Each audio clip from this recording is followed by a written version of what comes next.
Normandy, France, April 1944. Dew glistened on the grass, clouds hung heavy in the sky. Soldiers gathered in the field, some seated, some leaning. They weren't waiting for orders. They were waiting for him.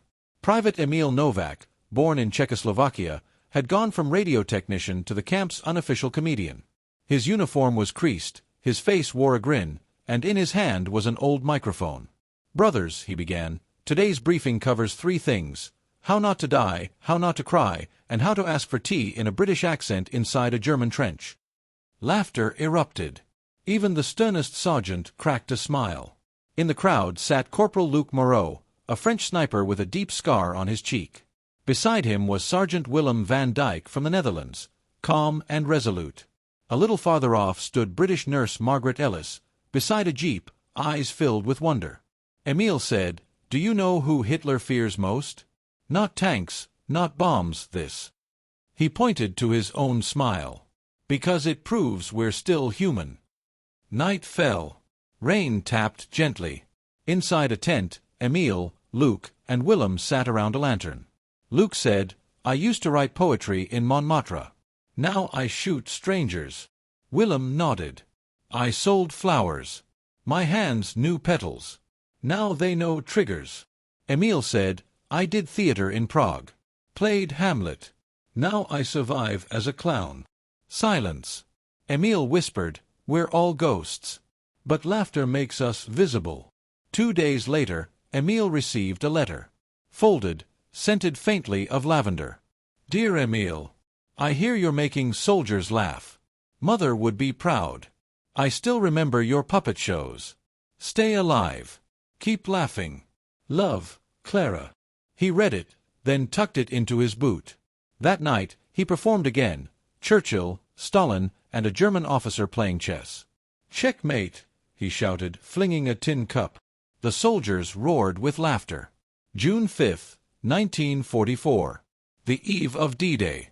Tension gripped the camp. Emil was asked to perform one last show. He stood on a makeshift stage, pallets and tarp. Hundreds of soldiers watched, faces painted, letters clutched. He joked about Churchill's cigar and Hitler's mustache. Then sang a parody of a German march, every word a food item. Bratwurst, sauerkraut, Kartoffel mitks. Laughter thundered. Suddenly, he paused, looked at the soldiers. "I don't know what tomorrow holds," he said. "But tonight we laugh. Because laughter is rebellion. It proves we're still human." They stood and applauded. Some cried. Margaret handed him a daisy. "For luck," she said. He replied, "For hope." June 6, 1944, D-Day. The world exploded. Emil wasn't on the front lines. He was in radio support. But he saw it all: blood, screams, smoke. Luc was shot. Willem dragged him to safety. Emil radioed, "Tell HQ, we're out of ammo but full of beans. Jokes in hell." Later, he helped carry the wounded to the med tent. Margaret was beside him. "You're bleeding," she said. "A scratch. My pride's more wounded." She smiled. "Still joking. Always." Luc recovered. Willem survived. Emil kept performing, in hospitals, refugee camps, ruins. A Polish violinist, Anya, joined him. They performed together. One soldier said, "You're better than morphine." Emil replied, "And cheaper." His bond with Margaret deepened. "I want to open a theater," Emil said. "In Prague?" she asked. "Yes. I'll call it The Soldier of Laughter." She said, "I'll be your nurse, manager, everything." May 1945. The war ended. Emil returned to Prague. Opened his theater. Luc came from Paris. Willem sent tulips from Amsterdam.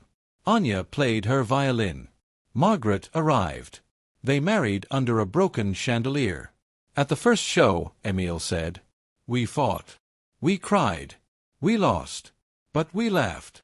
And that is our victory." Emil sat backstage, old, hair gray. A small boy approached. "Are you the soldier who made people laugh?" Emil nodded. "I tried." The boy handed him a daisy. My grandpa said you saved his soul. Emil took the flower, eyes wet. Then I did my job.